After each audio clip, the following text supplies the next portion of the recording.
911, what are you reporting? I got a strange going on out here. Something just killed my dog. Something killed your dog? My dog went flying through the air over the tree. I don't know how it did it. Okay. Damn it, I'm really confused.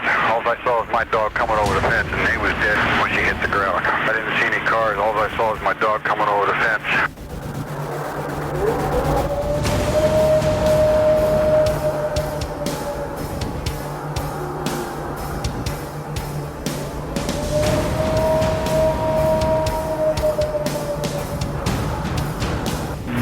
What are you reporting? We got someone or something crawling around out here.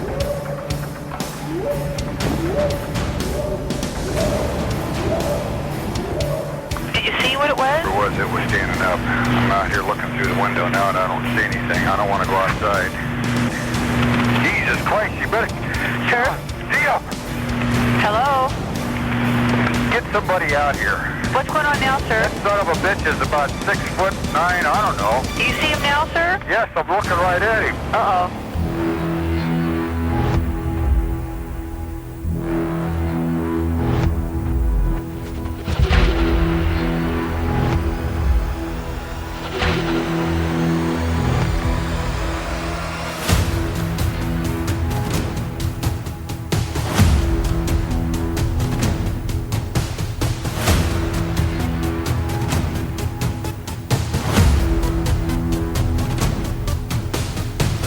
Hey guys, and welcome to this week's episode of Sasquatch Odyssey. Thank you guys so much for taking time out of your schedule to be with us for the show. It is Friday for most of you guys. If you're a member, it is Wednesday because you're getting the show early. We've got a great guest lined up for you, but as always, I want to start by inviting you. If you've had an encounter and you'd like to be on the show, shoot me an email. You can get me at brian@sasquatchodyssey.net. If you haven't already done so, go over and check out the premium content section of the website. You can become a member there and get all the additional benefits of that membership. As I said, we've got a great guest lined up for you. We've got Timothy Renner from the Strange Familiars podcast. If you guys listen to podcasts, you've probably heard this. He's been on Wes's show at Sasquatch Chronicles. He's got his own show. This guy's an author. He is a historian. He's got so much going on. It's crazy. We're going to talk about a ton of that stuff tonight.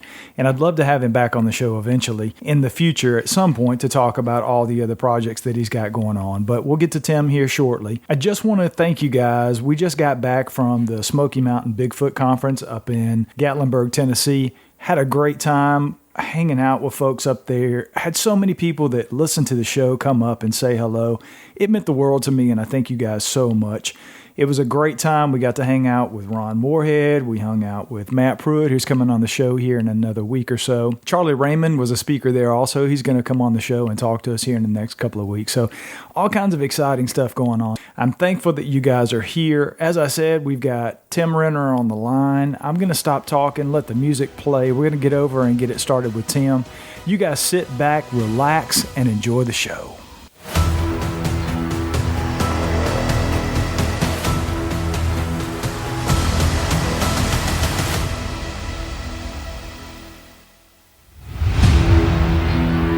I want to welcome Tim to the show. Tim comes to us from the Strange Familiars podcast. Welcome to the show, man. Hey, thanks for having me. Absolutely. It's my pleasure. I love your stuff, man. I've heard you on Wes's show, and I fell in love with what you do and the research that you do and your books and some of the fantastic stories that you tell. I was very excited to have you on the show, so I really appreciate your time. If we could just sort of start with some of your, I know you do the historical Bigfoot accounts, and those are some of my favorite things because I love to listen to and talk about the correlation between some of the older accounts and what we're seeing today. Is there anything that sticks out in your mind as far as some of your favorite historical accounts that you've dug up in your research? Yeah, I think just because I live in Pennsylvania, there was, in the years of 1920, 1921, there was this gorilla flap. They called it a gorilla that was happening throughout Pennsylvania. And what it seemed like it was is a bunch of Bigfoot sightings, basically. But people were blaming it on escaped circus gorillas at first, and which is an interesting theory, except that my wife is a bit of a circus historian, and there are pretty good records of any, so the story was there was a circus train that wrecked and a gorilla escaped, and that's what people were seeing. But there's really, really good records of which circuses had trains, first of all, and when there were train wrecks and so forth. And there just aren't any that correspond with these sightings in Pennsylvania. The other problem with saying it's a circus gorilla is, we're talking about an African mountain gorilla, and this is across the winter in Pennsylvania, these sightings happen. So it gets very, very cold, and mountain gorillas simply wouldn't be able to survive here. There's nothing for them to eat, and the temperature would just take them out. It's just too cold for them. So what we have with all these gorilla sightings are what I believe, are Bigfoot sightings. Of course, we didn't have the word Bigfoot back in the 1920s. People didn't start using that to the late 50s, and it really didn't, come into pop culture usage into the 70s. So what you find when you look through these old accounts, and I'm grabbing them from newspapers for the most part, is that they will call them wild men up until the late 1800s, when the mountain gorilla becomes known to the West, basically. I don't want to say discovered, because the people in Africa knew it was there all the time. But when it became a well-known creature to people in the West, then they start calling them gorillas. In the late 1800s, you see it kind of shift. Instead of wild men, they start calling them gorillas. They call them gorillas until about the 1920s or 1930s, when, and these aren't hard and fast rules. You'll find some wild men accounts going into the 20s and some, gorilla accounts up until the 60s. But around the time the monster movies started coming out in the 30s and 40s, they start being called hairy monsters. And then when we get to modern time, they're, Bigfoot or Sasquatch. But, so some of my favorites are from this 1921 gorilla flap. And, perhaps my favorite account is the Samuel Bolig attack. And this is from the Altoona Tribune from December 15th, 1920. Giant gorilla creates fear in Snyder County. So that's Snyder County, Pennsylvania, we're talking about here. Animal believed to have escaped from carnival breaks boy's arm during attack. Had previously been wounded.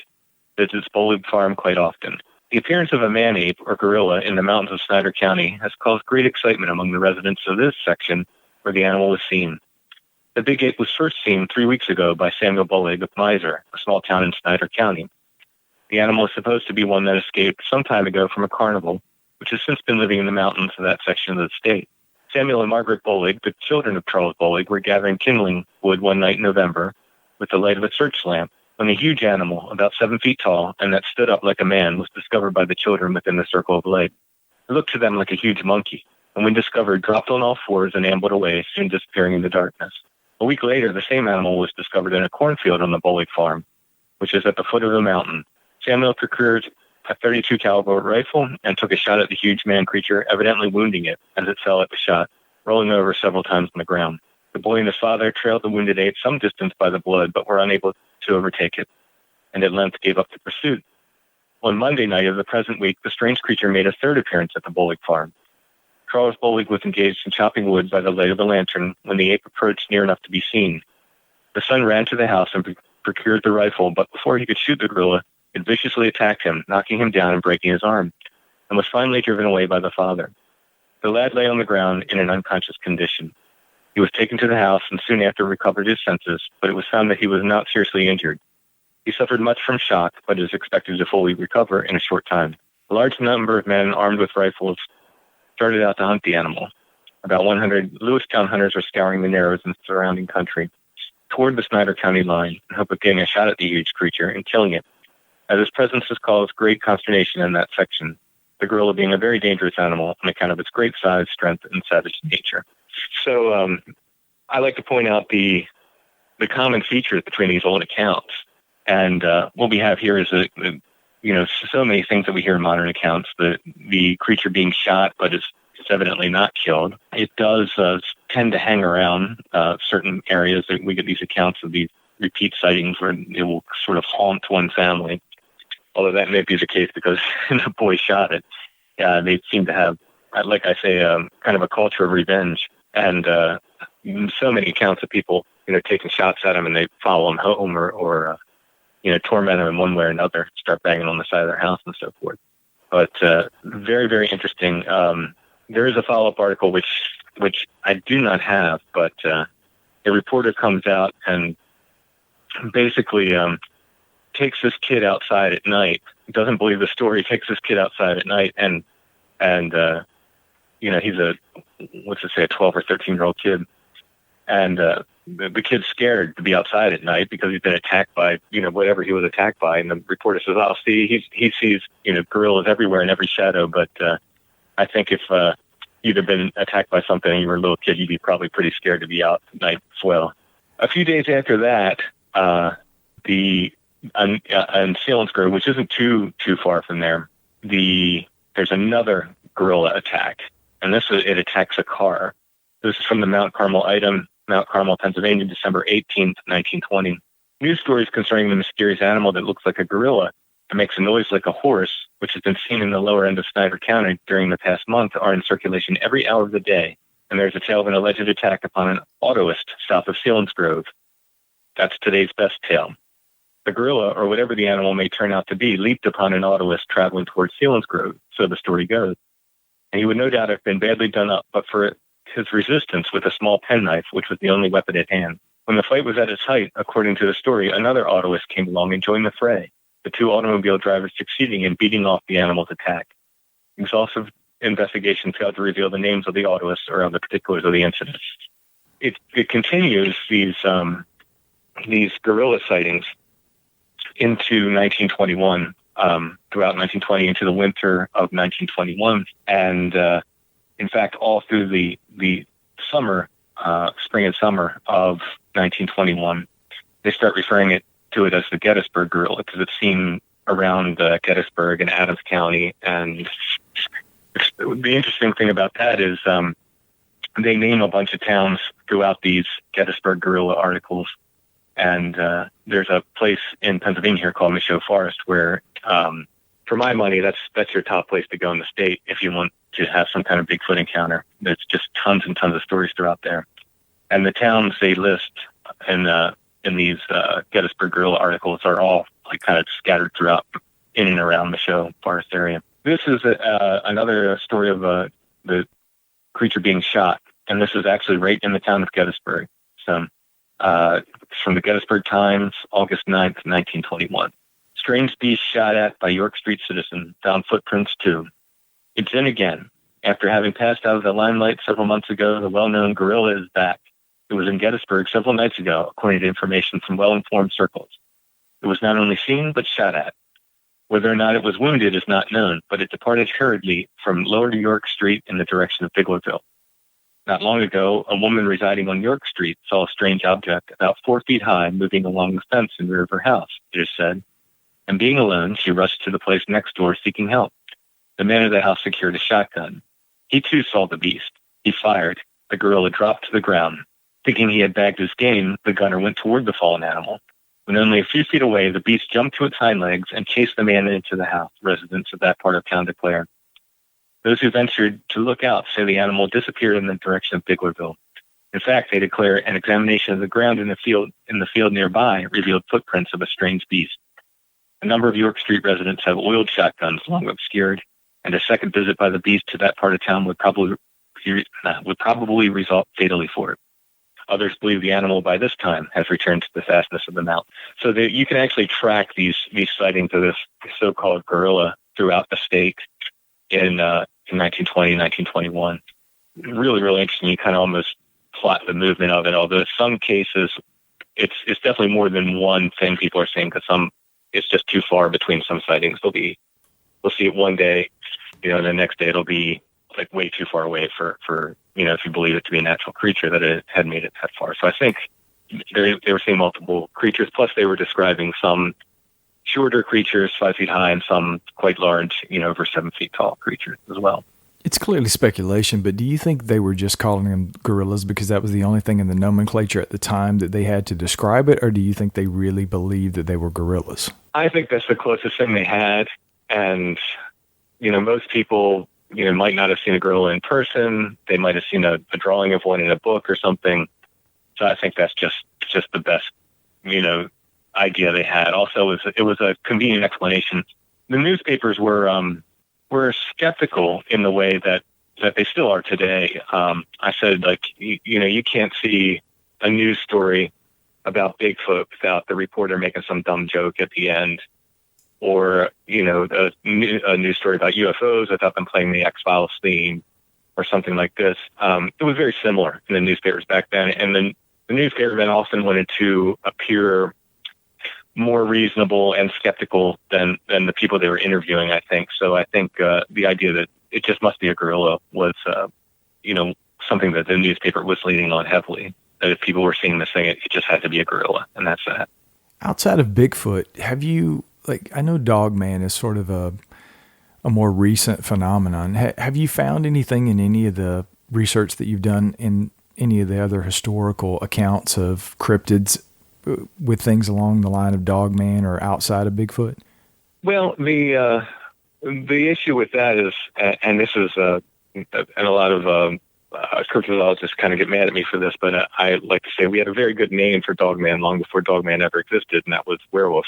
The old accounts, you'll find them referred to, I believe they're talking about the same thing as werewolves, if they're talked about at all. I know that calls to mind people like, a werewolf is something that transforms, and a dogman is always a dogman. I'm just saying, in the past, if they saw something like that, they would have called it a werewolf. Is there anything that you've taken an interest in your research that you've sort of went more down the rabbit hole with? Is there one particular case that stuck out to you that you've actually visited the site or that you've enjoyed the most researching in your time of sort of diving into this cryptid world? Well, there was a case in an area called Delta in York County, where I live in Pennsylvania. There was a very brief mention of a guy coming home from church service during the week one night, and he was with his family. I'm sorry, I don't have that account in the actual newspaper account, but it's a very brief paragraph, and it just mentions that this guy, his last name was Cooper, and his wife and some friends were coming home from church service, and they saw what they thought to be someone in a costume or something at first, until they realized it was way too big. And they threw rocks at it, which is interesting with all the stone throwing accounts of the Bigfoot, but they threw rocks at it, and then it started advancing towards them, and they knew it wasn't a person. They left. And it gave the name of the church. It's the Mount Nebo Church. And I just went to the area, and I started looking around, just driving around and looking and seeing what I could see. And I went to Mount Nebo Church, and I figured this guy, his grave must be there. His name was Nehemiah Cooper. And I said, if he went to that church, maybe his grave's there. And sure enough, I found his grave. So he was a real person. And then the old Mount Nebo Church isn't there anymore. They built a new one, but it's on the same grounds. So I kind of tracked this to the path he would have used coming from the church to his house. And there's an area called Cooper Road right that's about a mile away from the church, probably where the Cooper homestead was. In fact, I know that is where the Cooper homestead was. So wherever he saw this had to be somewhere between the Mount Nebo Church and Cooper Road. And the interesting thing is, I got another report from someone not far from Cooper Road. It's less than a mile, like a half a mile from Cooper Road. In the same area, there was a woman who said she looked out her window and she just saw the silhouette of a creature, but she said it was huge, like 8 feet tall, glowing red eyes, and terrified her. And she said there was just a horrible smell around her house for the rest of the night. And I asked her to go on record or anything. She didn't want to. She just wanted somebody to tell her she wasn't crazy. So she had heard me talking somewhere and called me up, and that's all I could get from her. But she did give me the location because she didn't live there anymore. So she was fine giving me the location where it was. And it's right there. It's right there near Cooper Road. The other thing that happened on Cooper Road is I was there one time. I was hiking. It's part of a trail system called the Mason-Dixon Trail, which is one of my favorite hiking trails in the area. And I was on that section of the trail hiking one day, and I came across a huge pile of scat in the middle of the road. There's a little bridge that crosses a creek called Rock Run or Michael Run. It's had 2 different names over the years. And on this, right in the middle of this little bridge, was this huge pile of scat. And I'm not an expert on scat, but it didn't look like, I grew up on a farm. It wasn't horse or cow, and I don't think it was bear. looked like a big pile of human scat is what it looked like. And I started looking around, and I kind of followed back from the scat, and I found what I called like a maybe footprint right in the hard pressed mud on the side of the road. Certainly looked like a footprint. There weren't clear toes, but it was a big, like probably 16, 17 inch footprint. Definitely the size of a bare foot, BARE foot. And I tried to make an impression in the mud. I'm over 200 pounds. I'm jumping up and down. I couldn't make a mark in the mud. And following back from that, you could see it came down from the woods. Something came down from the woods and left just a wake in the leaves behind it. It was just, you could just see where something big had come down through the woods. Now, in my mind, I don't know if this is true or not. And again, it's what I call a maybe footprint. It's not going to convince any skeptic anywhere that's what it was, but it looked like something big came down that hill, left a wake in the leaves, stepped in the mud, that hard-packed mud on the side of the road, left a footprint, did his business right in the middle of the bridge, and kind of walked onward from there. That got me interested in Delta in general, that area in general, and I ended up writing a whole story about it. For a little town in south central Pennsylvania, there's just an unreasonable amount of Bigfoot sightings in the area. And that's what kind of kicked off my writing of Where the Footprints End, the stories the books that kind of look into the more high strangeness angle with Bigfoot. Yeah, and I'm fascinated by that because I've had so many conversations just recently. I mean, literally a couple of the interviews that I had today took some really wild left turns that I didn't expect them to take. And I like the high strangeness part of the book. I just don't know what to make of it. I mean, I know you've had tons of experience in listening to people's stories of orbs and all the strange things that go into these Bigfoot sightings. And I've had conversations with people on my show that I bring that up and I say, 5 days out of 7, I'm in the flesh and blood camp. It's a relic hominin of some sort. It's very closely related to humans. They do very animalistic things. And then I talk to people that have these really strange encounters. I had a conversation with a gentleman last night who's been doing paranormal and Bigfoot investigations for 5 decades. And he told me he's had 9 UFO experiences. He's talked to police officers and interviewed police officers as an investigator who have claimed to have seen UFOs and Bigfoot at the same time. And I'm fascinated by those accounts. And when I talk to people that are more flesh and blood and no, it's not an interdimensional being, it's not aliens. If you see an alien ship and then there's a Bigfoot somewhere nearby, it's just a coincidence. It just fascinates me, but I don't know what to make of it.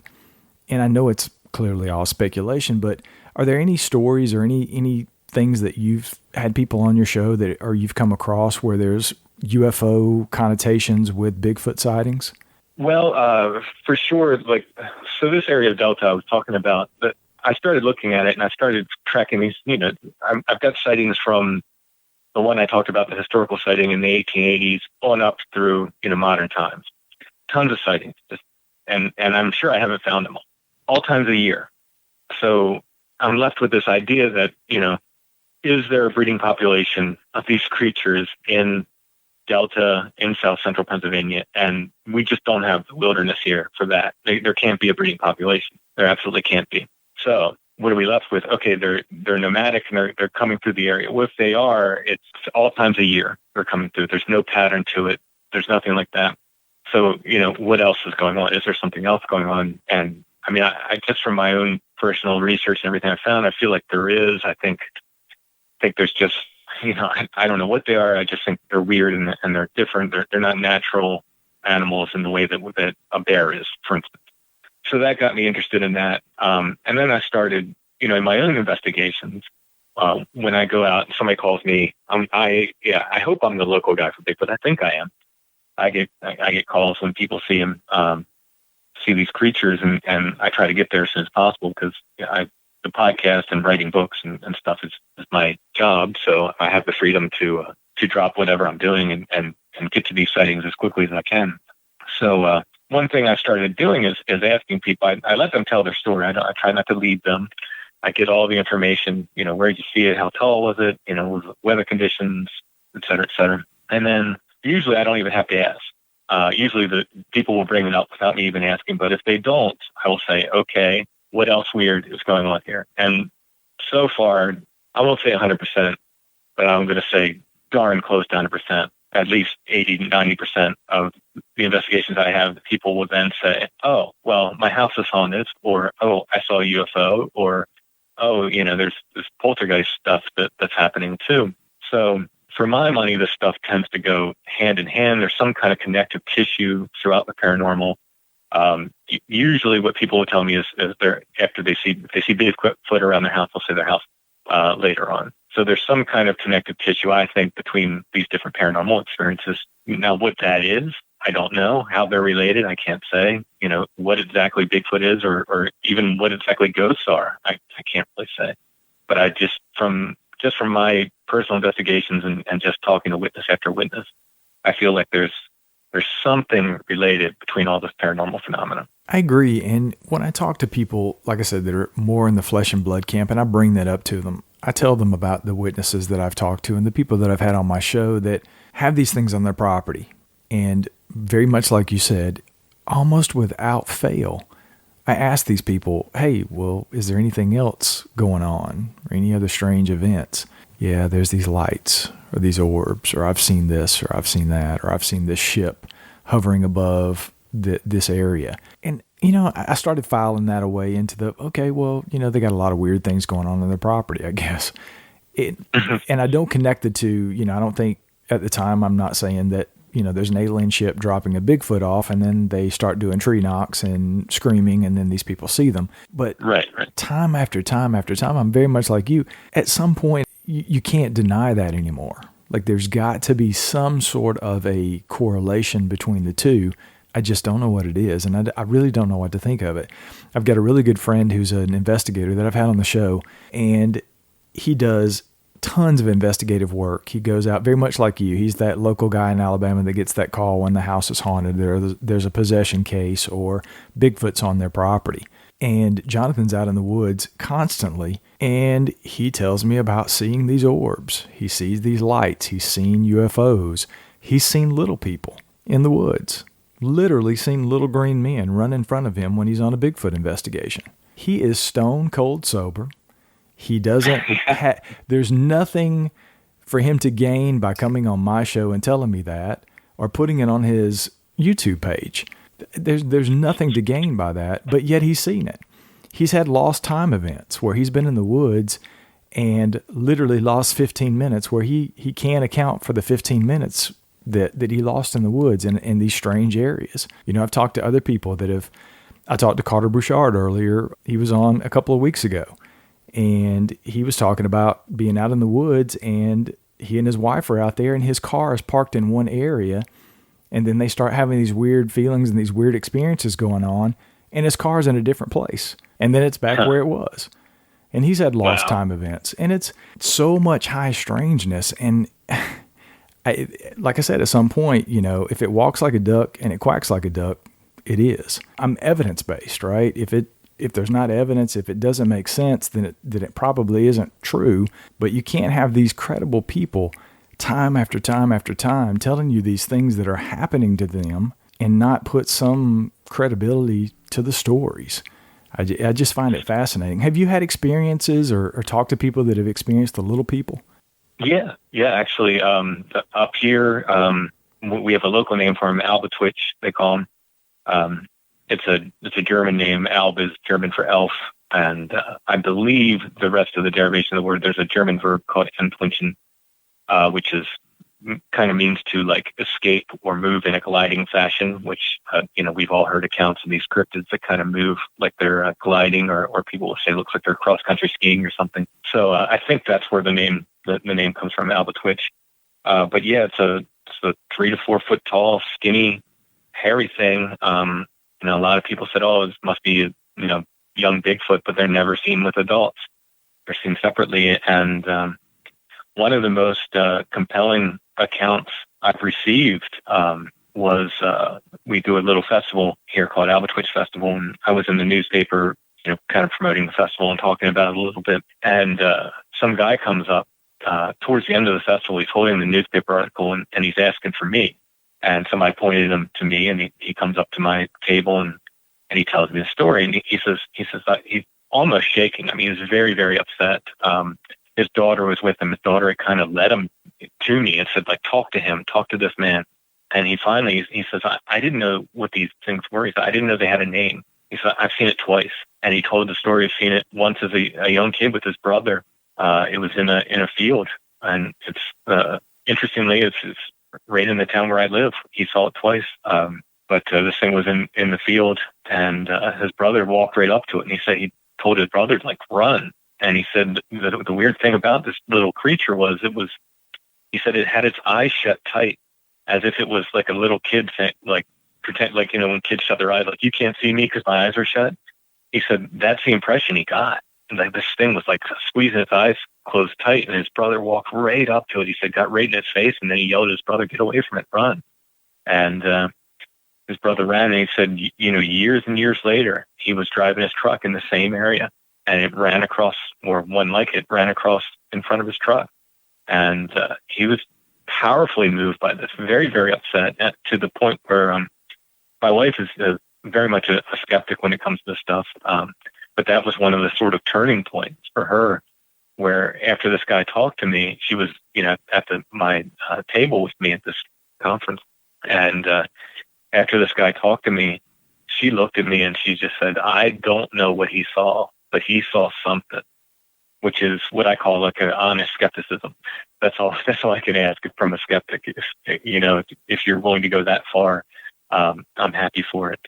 But yeah, that was very moving. And since that, because we hold that little festival or conference, new people pop up every year that have seen these little creatures. Yeah, I find it fascinating, and I think that's a very healthy way to look at it. I love skeptics. I'm very skeptical myself. I've had experiences. I've had a UFO experience. I saw a UFO when I was 16. I have not seen a Bigfoot, but I've had experiences with them. I was paced out of the woods by one when I was 12, and we hear them on our property here in North Carolina. We've heard vocalizations, not constantly, but we've been here full time for about a year and a half, and we've probably heard them 12 times vocalize in and on the property as recently as a month ago, about 50 yards away from our tiny house. So I love skeptics, and I'm skeptical. I go into every situation sort of as a healthy skeptic. And when you do what we do, and you have your Strange Familiars podcast, you interview these people just like I do. When you have conversations with people that are so distraught over what they've seen, you can't help but understand that they saw something, very much like your wife said. Yeah. I don't know what it is that they saw, and I don't necessarily know that what they're describing is in actuality what they saw. It may be more of a perceived thing, but they certainly saw something, and they had this experience that has deeply affected them to the point of a lot of people I talk to have PTSD. I saw it as a police officer and some of my fellow cops that had PTSD. I probably suffer from some of it because of some of the things I experienced on the streets as a cop. But when people have these experiences, they have nothing to gain by coming forward and telling people, other than having that cathartic moment of hopefully this person's going to believe me and I can unburden myself with it. So I know, probably 25 to 40% of people who come on my show want their name changed. So they're not looking for attention. People say, people are just they're not looking for attention. They're changing their name. They don't want the attention. They're saying, I'm going to tell you the story. I'm going to tell you my truth, but I'm going to change my name, because they don't want people to bother them about it. They just want to tell their story. I had someone who listened to my show who told me one time, he said he was a blackjack dealer, and the casino trained him to tell when people were lying. And he said there are tells in people's voices. And he actually told me, I was having a phone conversation with him. He said I can tell when people are lying. Now, I don't know how true this is or not, but this is what the guy said. And he said, do you want to know who was telling the truth on your show? He said, and I've probably done about 100 episodes when we talked. And I said, no, I don't want to know, because when I started, my friend Sarai, who does Where Did the Road Go podcast, he gave me some great advice, and he said, it's better to believe, 5 people that are lying than to doubt one person is telling the truth. And I took that to heart. I think that's, probably pretty good pretty good way to be if you're taking these witness stories.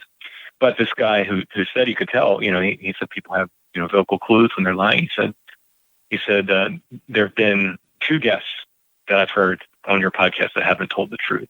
And like I said, I'd done maybe 100 episodes at that time. So that, 2 out of, 100 or 2 out of 75, say, whatever. It's a pretty good percentage of, if he's correct, of people who are telling the truth. I think most people are telling the truth when they come on, like you said.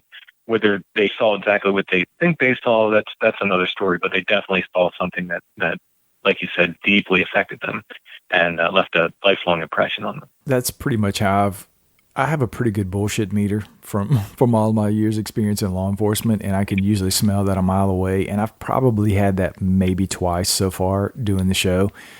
And one of them I put on the air. The other one I just said, no, I can't comfortably do that because I don't really believe your story.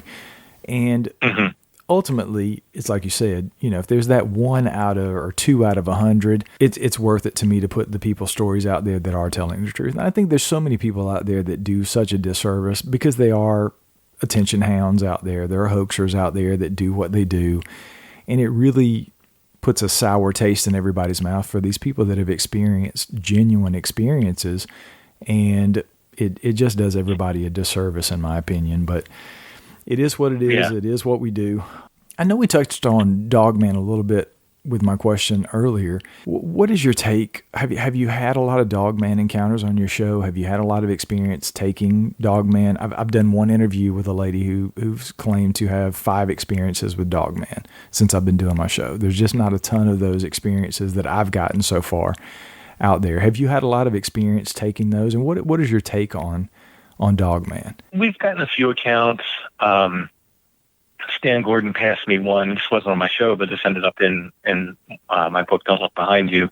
It was one locally that, like, Stan talked to the witness, but it was close to me, so he kind of passed it on, where they saw what they called like the hyena-looking type Dogman. Guests on the show, here and there, I've had them on. I wrote about one in my first book, and this is what has kind of made me not suspicious of these Dogman accounts per se, but to kind of look at them in a different way. In my first book, I was just trying to document all the cryptid sightings I could in my county and the surrounding counties. And a investigator had taken this Dogman report, actually from Michaud Forest, where I've taken all those Bigfoot reports. And I just kind of, he'd published the report, put it on the web. So I just kind of, like I said, I was trying to document all the cryptid reports I could in the area. So I kind of grabbed it and put it in the book, according to the description that he had up there. And I was contacted by the witness, and she was very, very mad. And she said, I didn't say it was a Dogman. She said, I don't know what it was. And she goes in and tells me her story, her encounter. And it sounded a heck of a lot like a Bigfoot encounter from what she described to me. And that made me really, really kind of suspicious, not of the witnesses, but of the people who were putting out these reports. I think for a while there, I don't know if it's so much the case anymore, but for a while there, Dogman was kind of like the hot new cryptid, and he was, meaner and scarier than Bigfoot. And I think some of these investigators were trying to get all the Dogman they could out there. And they were turning some Bigfoot reports into Dogman reports, or maybe some reports that you couldn't tell what it was either way, some kind of cryptid, some kind of big hairy thing. And they just threw the Dogman label on it because, he was the new hip, big, scary guy. So that's made me kind of like I said, I'm not suspicious of the witnesses. I'm suspicious of the reporters of it, the documenters of it sometimes, not all the time, sometimes.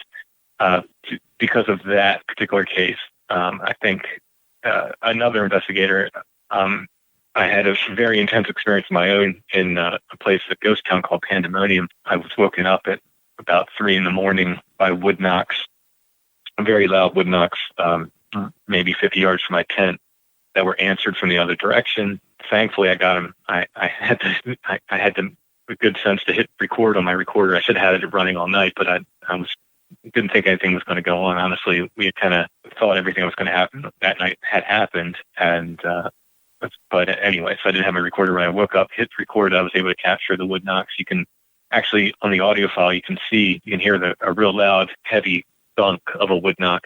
You can see it in one channel, and you can see the answer in the other channel. This is stereo coming from a different direction. The answer sounds more like a crisp kind of baseball bat knock. So it's whatever was knocking, it was two different things in two different places and using two different types of wood or limb or something. The rest of the night was really, really intense. Something just walked around our campsite all night. Just really, really weird. We had, cries and owls that don't sound like owls and all that typical stuff you hear as regards to Bigfoot stuff. And I was telling this other investigator about it, and he says, "Well, that was Dogman." I said, "What are you talking about? It was Dogman. Like, where are you getting this?" And he said, "Well, I've had Dogman reports from that same area before, so it's Dogman." I said, "No." I said, first of all, how many accounts have you heard of Dogman doing wood knocks? And then whatever it was kind of came into our camp, and we saw in the morning when we woke up, I had my pack tied to a tree, and as I was untying the pack, I didn't look around the backside of the tree. I kind of reached around the back to untie the paracord my pack was hanging from, and I bring the paracord around, and there's this rusty bed spring that had been wound into my paracord, like twisted into the paracord. Now, something with hands did that. Human creature, whatever. If it was a human, they were really brave because we were armed, and we wouldn't have taken kindly to someone popping up in our campsite, messing around. So whoever or whatever it was, they were good. They were a ninja. Came in and twisted that spring onto my paracord. But anyway, so this investigator's like, "Wow, it's Dogman, Dogman." So Dogman doesn't, as far as the reports I've heard, it's not playful like that. It's not like Bigfoot where it's going to come in and count two. The Dogman reports I've heard, they're out to either scare people or just they're there. They don't have that same kind of like curiosity when it comes to people that Bigfoot tends to. So, and I'm not saying it was even Bigfoot what I experienced. I didn't see it, so I can't say. But it was. I think it tracks much closer to Bigfoot experiences than anything Dogman related. But I tell that just to note that, here was another investigator that was just so hot for it to be the Dogman that without any real evidence, he just concluded, "Oh yeah, that was Dogman," because there were other Dogman reports in the air. Yeah, I've often thought that my personal opinion, before I interviewed the witness that I had for the show, she clearly did not see, it was not a misidentification. She's had 5 different sightings of very descriptive, more dog than man, honestly, but bipedal. Right. And I used to think that most of these encounters were probably misidentifications. If people were seeing what they said they saw, it was some sort of Bigfoot encounter, right? That was maybe a hybrid Bigfoot. I don't know.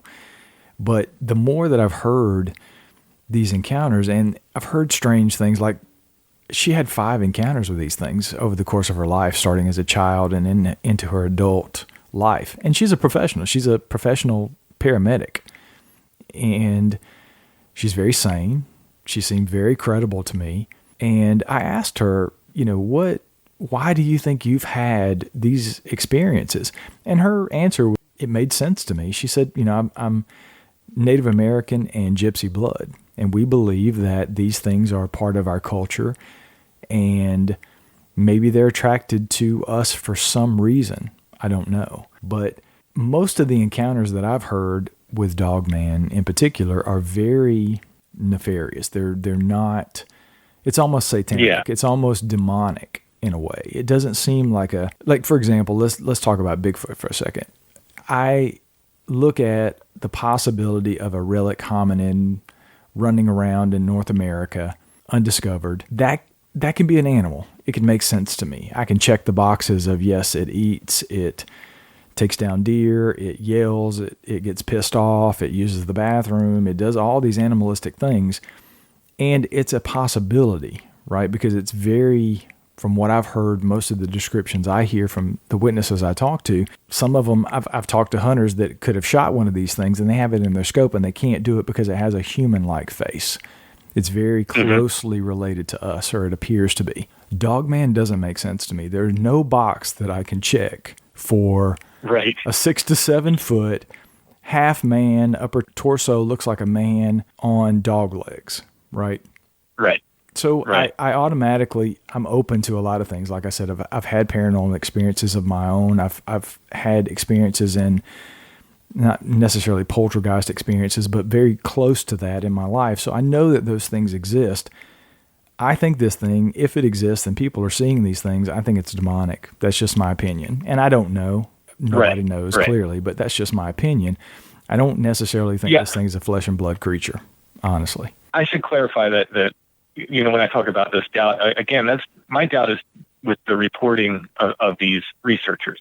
It's not with the witnesses. If a witness is clear about what they saw and they say, no, what I saw had a dog head, hocked a leg, et cetera, well, I believe that, and I believe people have seen them. I'm not saying that, they're all misidentifications. I absolutely believe the witnesses on that account. And, but like you said, I just can't be a breeding population of these things, these Dogman things.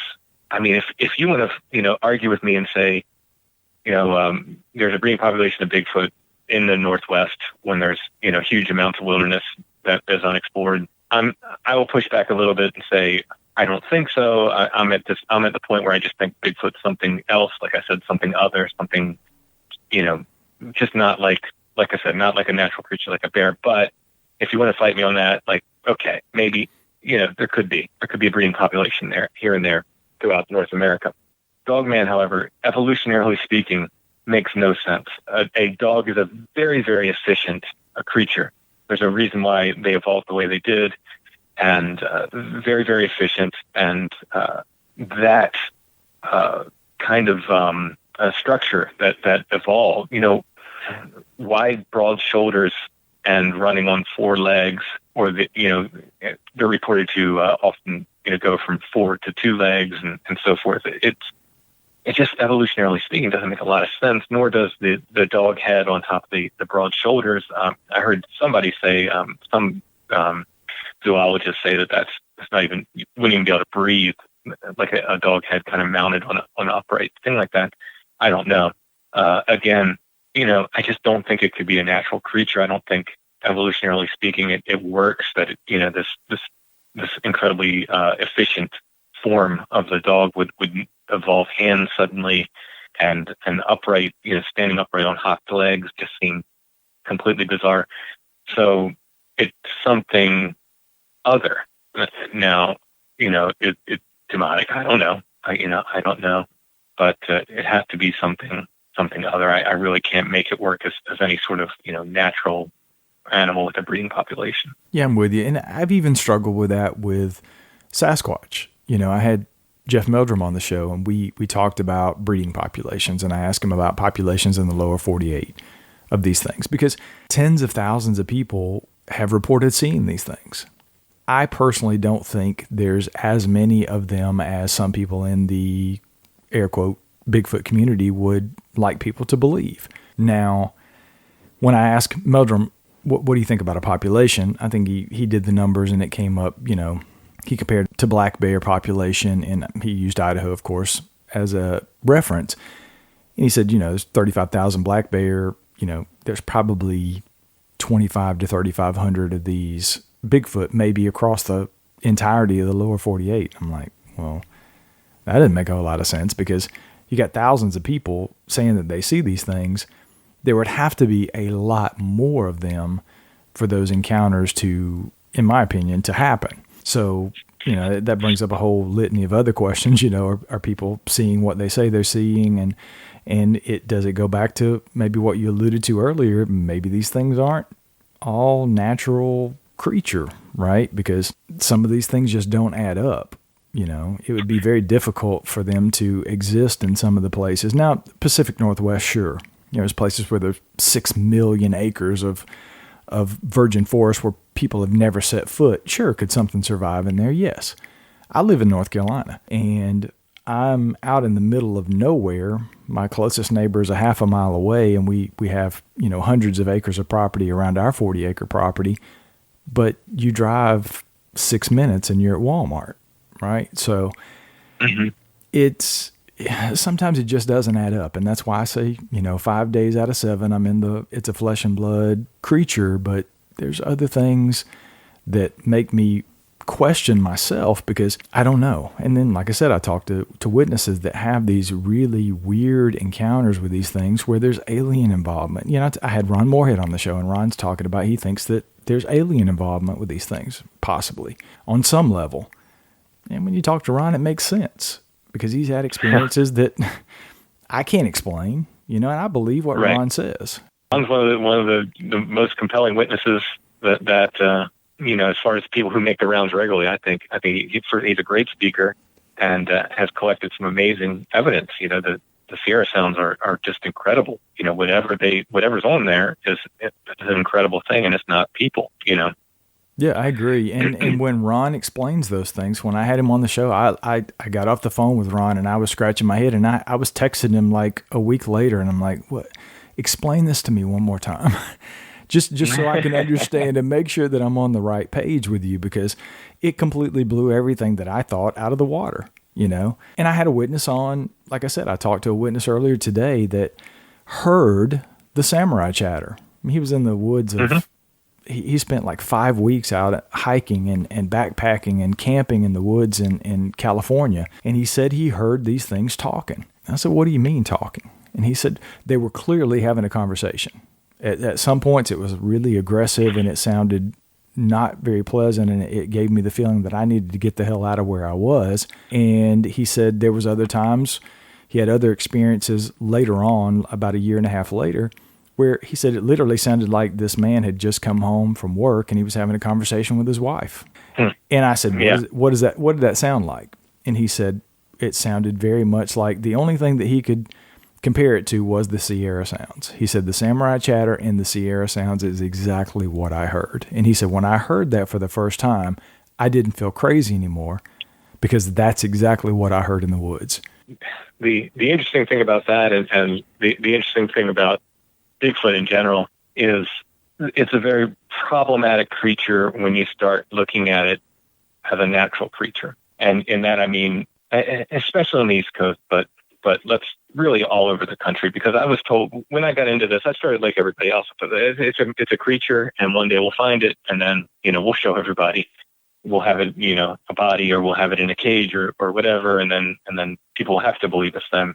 And then what I was told, you know, by the people when I started, by other researchers who've been into it for a while, oh, this weird stuff happens. This UFO stuff, this weird stuff happens, but it's very rare.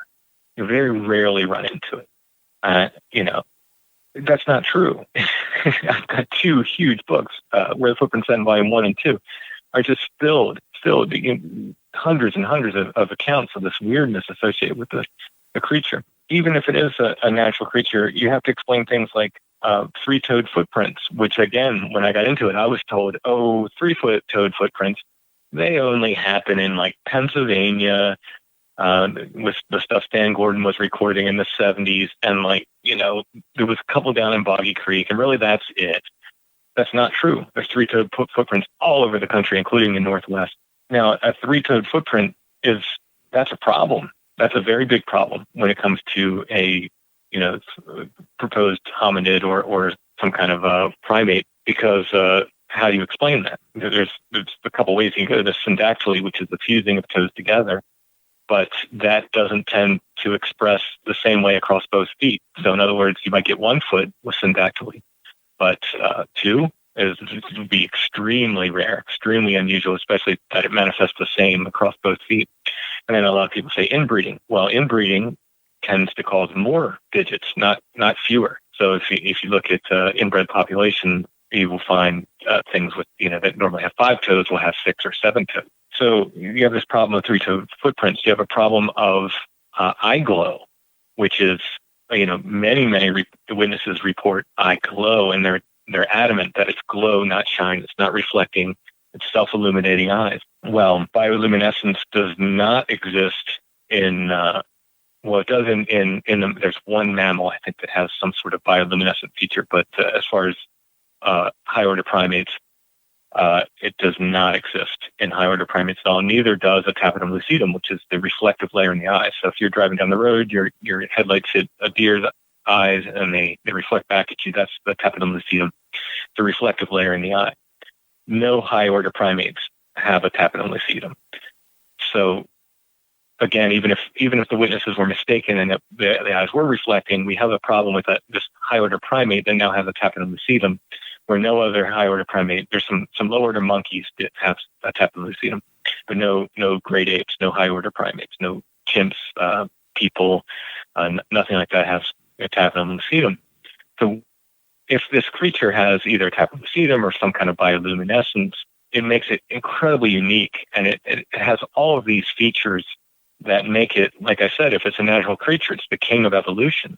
It has absolutely everything. It has the ability to hide. It has the ability to be quiet. It has the ability to, blend in with the forest. It has, intelligence.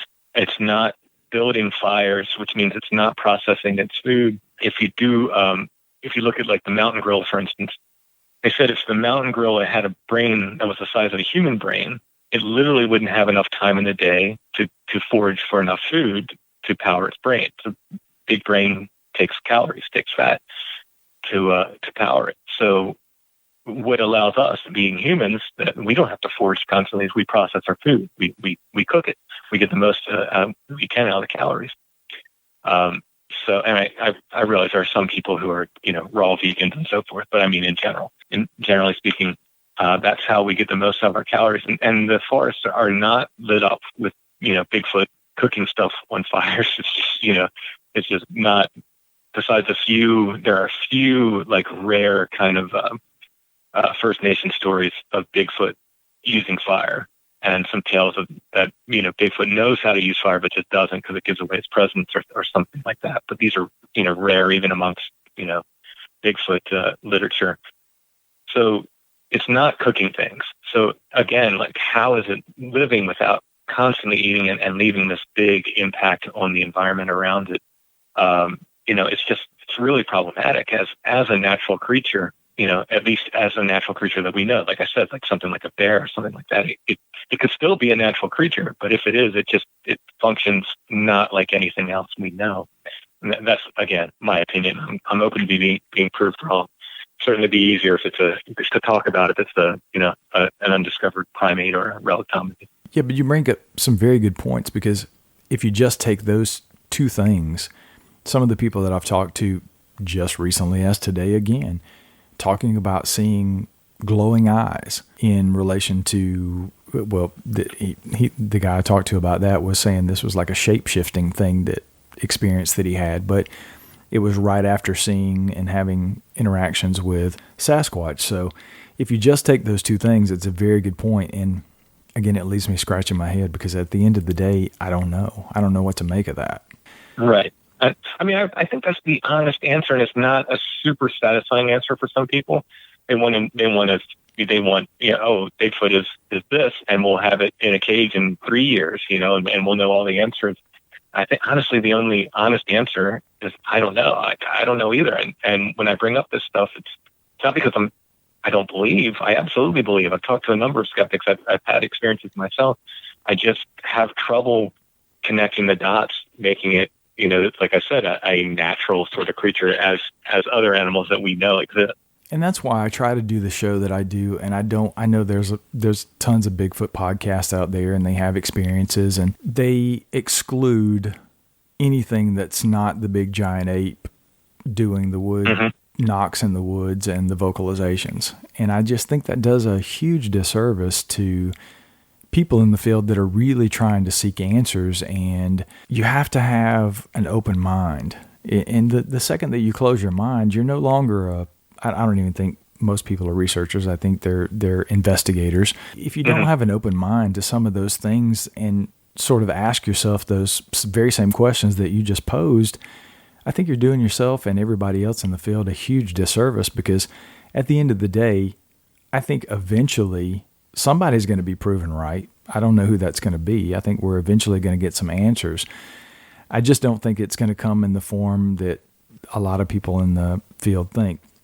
I honestly, I'm so thankful that I don't do a lot of field research. I don't go out in the woods, and I'm thankful for the people that do, but I don't know, outside of a type specimen, what's going to be the end all be all to the subject, because I know there's tons of DNA studies going on. I've tried to get Melba Ketchum on the show. You know, she's working on a new DNA project now, and I see people out collecting scat and people collecting foot castings of footprints and hair, and I'm thankful for that. I'm glad that people are doing that, and I think there's a place for that. But at the end of the day, it's going to take a type specimen to prove this to everybody that A, it exists, and then B, here's what it is. Yeah, I mean, there's something funny with the DNA. I mean, if you believe Melba Ketchum, the DNA in her study come back unlike any other living creature on Earth. So my point with that is, if she's correct, it might as well be paranormal, because it's not like anything else anyway. You know, what she showed, you know, had what they called novel DNA strands. It was, you know, very close to human on the matriarchal side, and the patriarchal side was completely novel, unlike anything else DNA strand. If she's correct, and yeah, I'm not a DNA expert, you know, she may or may not be. If she's correct, it shows something that might as well be paranormal. It's not like anything else on the planet. The other DNA study that Dr. Sykes did out of Oxford University didn't show, you know, anything. You know, so who's right, who's wrong? I don't know. You know, he found a bunch of stuff that was extant animals. And then, the most interesting thing he came up with was there was a bear that was thought to be extinct, an Asiatic bear, in his study, which is very interesting. But, you know, again, it doesn't help prove the Bigfoot mystery in any way. So, yeah, the DNA is interesting, but there's other problems that surround the DNA mystery, including disappearing evidence, which is a real problem with Bigfoot. A huge number of evidence goes missing without any real explanation why. I mean, the hair samples go missing left and right. People's records go missing. I have a whole chapter in Where the Footprints End, Volume 2, about disappearing evidence. It's a real problem that people lose this stuff. And you know, people, it's a government conspiracy. Why? What do they care? You know, what would be their reason for intercepting this stuff in the mail? It's something very, very bizarre that surrounds this stuff. Even Melvin Ketchum, I believe, said that she thought a bunch of her samples were exchanged or you know, disappeared in one manner or another when she sent them to other labs to have them checked, you know, have them double checked or whatever to check her findings. So, you know, there's this real issue, this real like strangeness that just surrounds the phenomena all around. So I mean, I hope you're right. I hope we do get an answer. I myself I had to sit down with myself at some point when I was getting into the sort of high strangeness aspects of it, and realize that, like, hey, you know, you might not get to see this solved in your lifetime, and you might. And I kind of said, well, I really went through about a month of depression about it, where I was just like, wow, I might never see the answer that we. And then I kind of said to myself, well, are you still interested in it? Do you still find it interesting? Do you still find it, you know, exciting? And you still want to be involved with it? And the answer to those questions was yes. And I kind of settled with this idea that hey, we might not get the answer. You know, there have been wild man reports for as long as there have been people reports. You know, just as long as people have been around, these things or things like them have lived in the woods next to us. And we haven't had any answers. I think, you know, I might have to settle for that. I mean, I hope we do get answers. I would love to figure out one way or another what's going on. But in the end, if we don't, it's a pretty compelling mystery that I'm still happy to be digging into. Yeah, and I think these shows, your show, Wes at Sasquatch Chronicles, if anybody is interested in the Melba Ketchum and the DNA thing, Wes's show he just did this past week, I think he released it Friday. He had a guy on there that broke down, for the first time really I'd ever had anybody, or I'd heard of anybody, I'm sure somebody else has probably done it, but the guy that Wes had on his show broke down the pros and the cons and the issues and the things that I think Melba Ketchum got right in her DNA study. But after I heard the show that Wes did with this guy, it was pretty clear that there were a lot of problems with her study. I'll just leave it at that. And I don't think that's her fault necessarily. I think that she's trying to do the right thing in her way. But DNA is very complicated. It's a very, very complicated thing. And just one or two things out of place or not done exactly correctly can lead to more questions than answers. So I definitely don't think that this is ever going to be solved by DNA, in my opinion.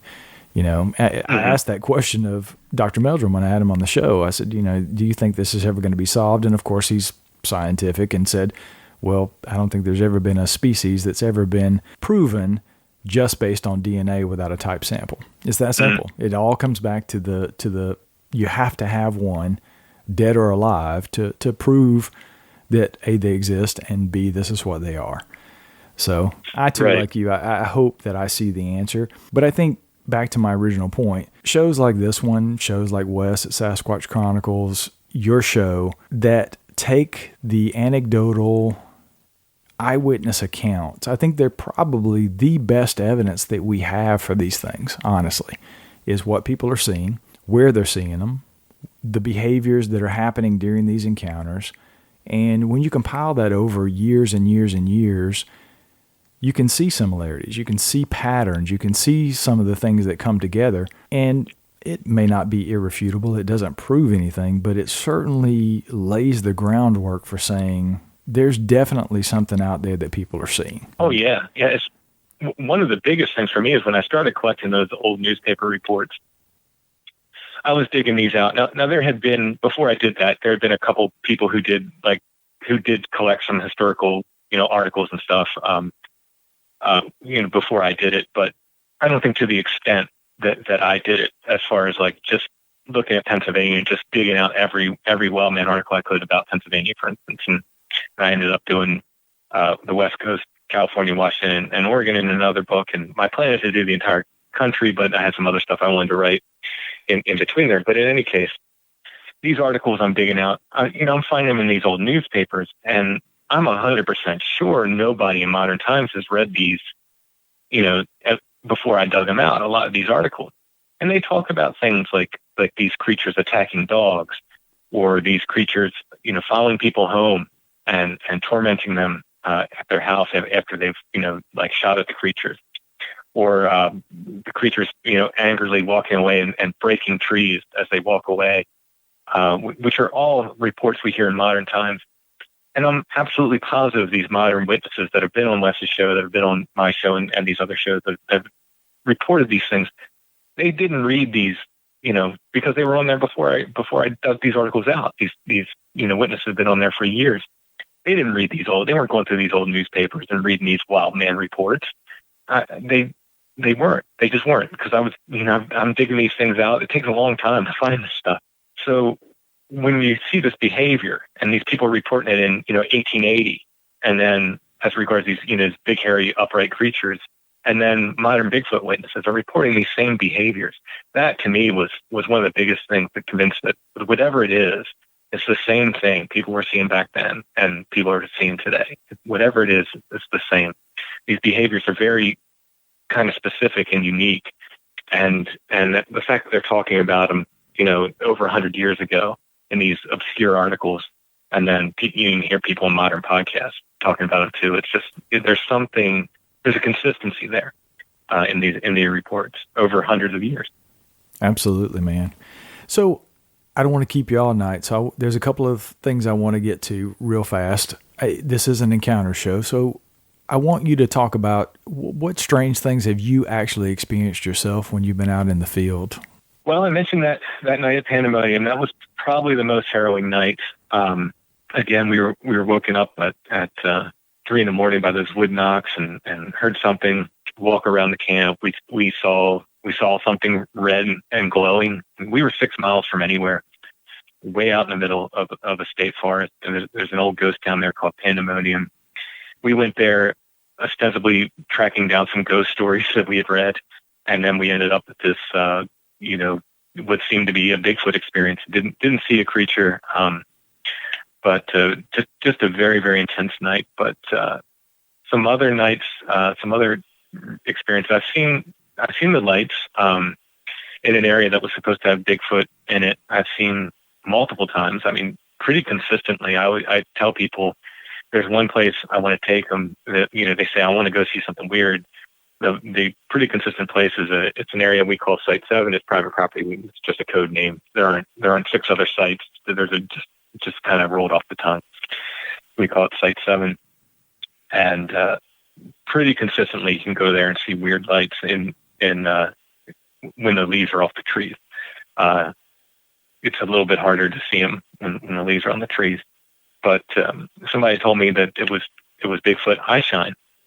And I went there looking for that, and I don't know what it is. It's weird lights. And we the first time I saw him, I had a guy with me, ex-military guy, and he had a 10-mile green military-grade laser with him. And we were seeing these lights. We were there for about a half an hour before we could see them. I think our eyes finally adjusted to the darkness, and we could kind of pick them up. And I told him, after a while, I said, "Hey, use that laser and see if you can hit one of those lights." They were moving around. They were subtly changing colors and so forth, and just not acting like man-made lights for sure.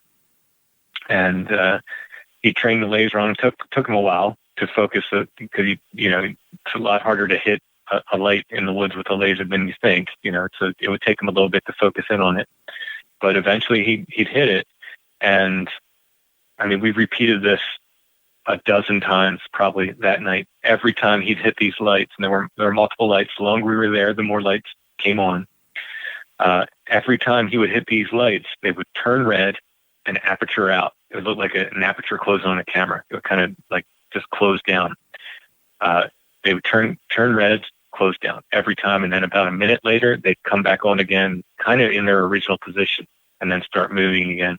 Really, really weird, really strange. Been there several times since, and it's like it's never the same. One night we were there, it looked like a light show for a rock concert. It was so bizarre. It looked like somebody was like juggling flashlights in a way, but you couldn't see like the source of the beam. So it's almost like flashlight beams just beaming through the forest. Another night I took a guy, he was very skeptical. He just couldn't believe we were seeing these lights in this area. And I was like, well, come with us. And we hiked into the woods. And usually where we see them, there's sort of a parking area we can park at. We can just kind of look into the woods and pretty dependably see them. But this night, we took a long hike from the other way. We kind of hiked in several miles to go kind of the back way in, and just sat in the woods. We estimated about where we were seeing the lights, and we just sat there. We hiked in during the day and just waited till it got dark. And sure enough, here come the lights. And this guy who was a complete skeptic was, before the end of the night, he was on his knees trying to grab the lights. They were coming that close to us. He had his hands out trying to grab them. So it was pretty interesting to have this complete skeptic kind of vindicated our story. And he was just like, wow. And he couldn't explain it at all. He was like, oh, I'll tell you what they are. I'll go up there. We'll figure out what they are. And by the end of the night, he was just blown away. So I don't know what they are. But they're there. He was so very, very interesting. So definitely had that. In the show, we've gone out and I've had my pack pulled by something. I don't know what that was. We were hiking with a witness who had several Bigfoot encounters in an area called Harry Springs. We still don't know why it's named Harry Springs. It's Hairy, Harry Springs. Trying to find why it's called that, but he'd had these several encounters there. And we were doing a night hike with him. And my investigation partner, Ted, was kind of in front of me. The witness was behind me, so I was in between them. And something pulled my pack. I could feel the material of the pack gather, as if you can imagine like a hand just grabbing it, and you could feel the material gather and then just yank down hard. Like it wasn't light, it wasn't subtle. It almost like pulled me off my feet. It was that hard of a pull. And I thought it was the guy. I thought it was the witness behind me. I kind of got mad, and I whipped around to give him kind of a piece of my mind. And he's back 10 feet, rolling a cigarette. It couldn't have been him. It absolutely couldn't have been him. And it wasn't Chad. It was in front of me. I don't know what it was. I don't know if a big hairy hand reached out of the bush and grabbed my pack, or if something more like, what people experience when they're on ghost hunts, and people say that, they're pushed or pinched or or whatever by a ghost when people in these ghost investigations. I don't know if it was something like that. I have no clue what it was, but that was pretty moving for sure. So other than that, it's little stuff here and there. An ongoing weirdness for me is finding skulls on Bigfoot investigations. It's probably, for a while, it was probably 85% of the investigations I went on, I would find a perfectly clean skull of some sort just laying right out in the open as if it was just left there for me. It's probably down to about 70% now of the investigations I go on, and it's bizarre. They're just there. They're just like laid out. It started, I found a skull at eye level on an area, Toad Road. It's a local area of like kind of legend tripping and stuff, a lot of weird legends and stuff. I wrote the first book about it. I found a skull impaled on a branch at eye level there after I heard something up ahead of me, and I saw a brief glimpse of something. I can't say what it was. It was big. It was bigger than a deer. I don't know what it was. I just didn't get a good enough glimpse of it, but I followed it, not out of braveness. I just, something in me just went, I just to go. And I was alone on this area called Toad Road, and I followed it, and what stopped me in my tracks was a skull at eye level, impaled on a branch right in the middle of the path, and it was not there. First of all, it's private land. Nobody should be out there anyway. But it wasn't there 3 weeks before. So if someone put it there, they had to come down and put it there, between the time I was there, the one time and that time. And it just stopped me in my tracks. It wasn't scary or anything, but it was like, wow, like, what is this? Like, holy moly. But ever since then, almost every Bigfoot investigation I go on, I find a skull laid out clean. They're not covered with gore. They're laid out clean, like they're waiting for me in very prominent areas. One guy had seen the creatures across the pond on his property.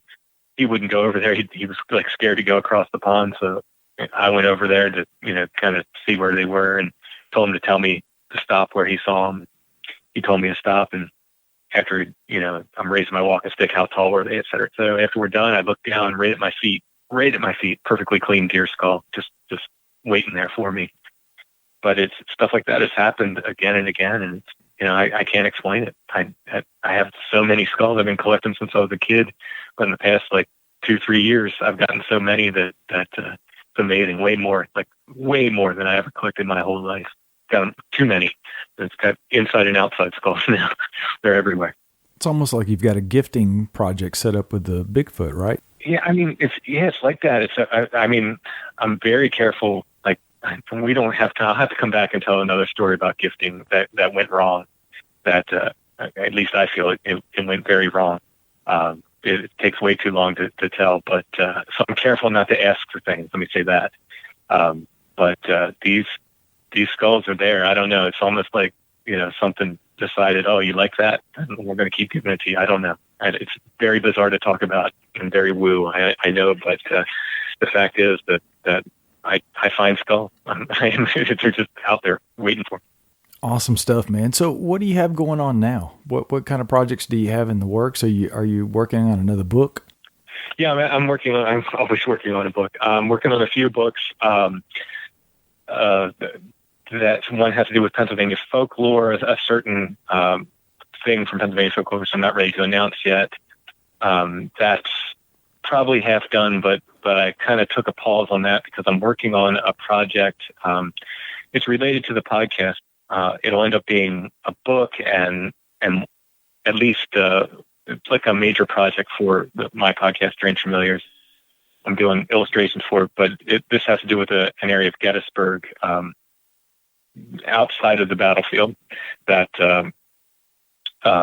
we are investigating and have found some very, very strange things. So if people are familiar with the work I do, like with Toad Road, where I kind of dig into local history and find everything I can about a certain area and kind of tie it all together with the paranormal reports and so forth, that's kind of what we're doing with that.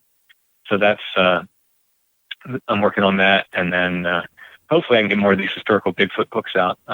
It's time to get them rolling. But, like I said, I wanted to work on a few other things first and, besides that, the podcast and anything else that catches my fancy, I guess. Well, thanks so much, man. Timothy Renner, Strange Familiars podcast. If you guys haven't listened to it, please go out and check out the show. It's an amazing show. He does a phenomenal job. How can people get in contact with you, Tim? So strangefamiliars.com, that'll get you to the podcast, but all that contact information goes right to me. You can find links to my books on Amazon and my Etsy shop where you can buy all my books and different, T-shirts and stuff that I do and so forth. So strangefamiliars.com, that's the best place to find me. Everybody go check it out. It's a phenomenal show. Buy some merch and support Tim and everything he does. Thanks so much for your time, man. It's been a blast talking to you. I really appreciate you coming on the show. Oh, thanks for having me. And that's it for tonight's show, folks. Thanks so much for joining us. We'll see you guys next week.